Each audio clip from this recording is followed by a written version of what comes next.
శ్రీ సత్యసాయి జిల్లా పుట్టపర్తి భవిష్యత్తులో దేశ రక్షణ రంగంలోనే అత్యంత కీలక కేంద్రంగా మారబోతోందని బీజేపీ జాతీయ కౌన్సిల్ సభ్యులు విష్ణువర్ధన్ రెడ్డి తెలిపారు. సుమారు ₹1,00,00,000 కోట్ల వ్యయంతో చేపట్టనున్న 5వ తరం ఫైటర్ జెట్ ప్రాజెక్టుకు ఈ నెల 15న సీఎం శంకుస్థాపన చేయనున్నట్లు ఆయన వెల్లడించారు. టాటా, ఎల్ఎన్టీ వంటి దిగ్గజ సంస్థల భాగస్వామ్యంతో ఇక్కడ 140 యుద్ధ విమానాల తయారీ లక్ష్యంగా పెట్టుకున్నట్లు వివరించారు. ఈ మెగా ప్రాజెక్టు ద్వారా రాయలసీమ నిరుద్యోగ యువతకు పెద్ద ఎత్తున ఉపాధి లభిస్తుందన్నారు. ఇదే క్రమంలో మోదీ నాయకత్వంలోని అభివృద్ధిని చూసే ప్రజలు బీజేపీకి పట్టం కడుతున్నారని ఆయన పేర్కొన్నారు. భగవాన్ సత్యసాయిబాబా గారి దూరదృష్టి కారణంగా పుట్టపర్తిలో గత అనేక సంవత్సరాలుగా ఉన్నటువంటి విమానాశ్రయాన్ని ఉపయోగించుకొని భారత ప్రభుత్వం, రాష్ట్ర ప్రభుత్వం సంయుక్తంగా ఒక గొప్ప నిర్ణయాన్ని తీసుకుంది.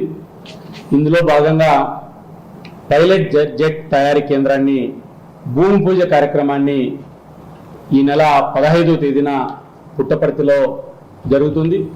ఇది ఆంధ్రప్రదేశ్కు దాదాపు 3 దశల్లో ₹1,00,00,000 కోట్ల సంబంధించినటువంటి పెట్టుబడులు వచ్చేటువంటి ఒక గొప్ప పరిశ్రమ.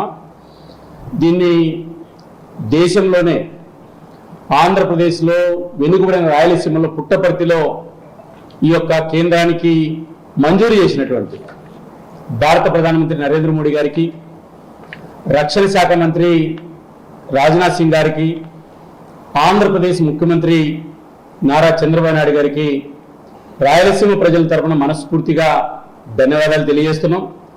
ఈ ప్రాంత భవిష్యత్తు మారుతుందనే దానికి ఇది ఒక గొప్ప ఉదాహరణ. ఆంధ్రప్రదేశ్లో కూటమి ప్రభుత్వం ఉత్తరాంధ్ర, అదేవిధంగా కోస్తాంధ్ర, రాయలసీమ ప్రాంతాలను సమానంగా చూస్తుందనే దానికి కూడా ఇది ఒక ఉదాహరణ. 140 యుద్ధ విమానాలు ఇక్కడ వివిధ రకాలైనటువంటివి తయారవుతాయి.